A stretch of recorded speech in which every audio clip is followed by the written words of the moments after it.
We have evidence that the earliest gathering hunting societies were actually not rigidly male-dominated, depending on the environment, if they were in a more fertile environment. And we even see that in our ape relatives, in the bonobos. They're in a more fertile environment, they're not male-dominated, they're far less violent, they share food, they share sex. And as a matter of fact, the early direction of our cultural evolution really was more in the partnership direction, not perfect, but there wasn't this punitive. For example, in the civilization of Minoan Crete, which was already a high civilization, you don't see any images of what you see later of these armed, vengeful deities, you know, with the thunderbolt, with the sword. There was a veneration of Mother Earth, if you will, of a female deity, but also of her daughters and sons.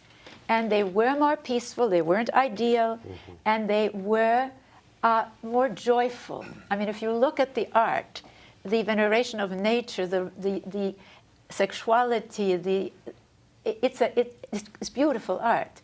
So I'd like to suggest that maybe we've been taught a story that makes it seem as if we have to start from scratch. But actually, we can reconnect, not to go back, but we can reconnect with the partnership side.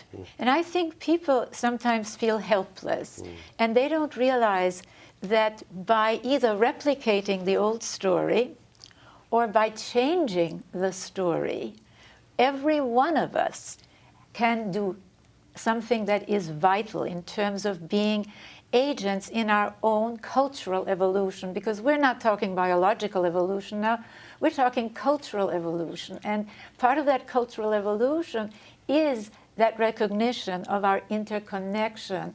And that's also enlightened self-interest in a world that is inextricably interconnected, not only through technologies of communication and transportation, but destruction.